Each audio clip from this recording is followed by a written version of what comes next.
លោកសៃកំឡំលើកទឹកចិត្តដល់កងកម្លាំងទាំង3និងប្រជាការពារត្រូវរក្សាសន្តិសុខសណ្ដាប់ធ្នាប់ជូនពុកម៉ែបងប្អូនក្នុងឱកាសបុណ្យចូលឆ្នាំថ្មីឲ្យមានប្រសិទ្ធភាពខ្ពស់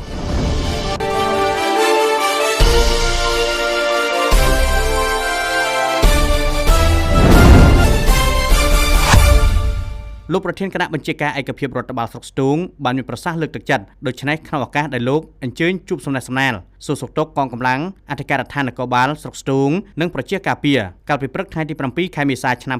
2025នៅអធិការដ្ឋាននគរបាលស្រុកស្ទូង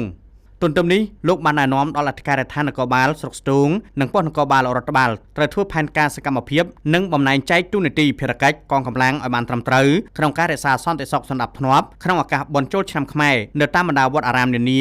សម្ដៅធានាបាននៅសន្តិសុខសុវត្ថិភាពខ្ពស់ជូនពុកម៉ែបងប្អូនក្នុងមូលដ្ឋានបានកំសាន្តសប្បាយសង្ក្រាន្តឆ្នាំថ្មីប្រកបដោយភាពជឿទុកចិត្តក្រោមលុបសុខសន្តិភាពលើពីនេះលោកបានណែនាំដល់អធិការនគរបាលស្រុកស្ទូងត្រូវចេះគៀងគរមូលធនពីសប្បុរសជនចិត្តឆ្ងាយជាពិសេសជាមួយព្រះគ្រូចៅអធិការនិងគណៈកម្មការវត្តនានាដើម្បីបានសម្ភារៈថវិកាសម្រាប់អភិវឌ្ឍអង្គភាពក៏ដូចជាឧបត្ថម្ភគាំទ្រដល់បងប្អូនប្រជាការពារដែលបានចូលរួមយ៉ាងសកម្មក្នុងការរក្សាសន្តិសុខសណ្ដាប់ធ្នាប់ទូទៅក្នុងមូលដ្ឋានជាពិសេសនៅតាមបណ្ដាវត្តអារាមនៅក្នុងឱកាសបុណ្យចូលឆ្នាំថ្មីខាងមុខនិងត្រូវប្រើប្រាស់ធនធានទាំងនេះប្រកបដោយគណនេយ្យភាពនិងតម្លាភាពបំផុតជាចុងបញ្ចប់លោកបានកោតសរសើរនិងថ្លែងអំណរគុណជាអនេកដល់បងប្អូនប្រជាការពារគ្រប់រូបជាពិសេសបងប្អូនប្រជាការពារជាស្ត្រីដែលបានខិតខំលះបង់ទាំងកម្លាំងកាយចិត្តពេលវេលាសពបែបយ៉ាងក្នុងការចូលរួមការពារសន្តិសុខទូទៅជូនប្រជាពលរដ្ឋក្នុងមូលដ្ឋានប្រកបដោយផ្លែផ្កាគូឲ្យមោទនភាពក្រៃលែងទោះមិនបានប្រាក់កម្រៃក៏ដោយ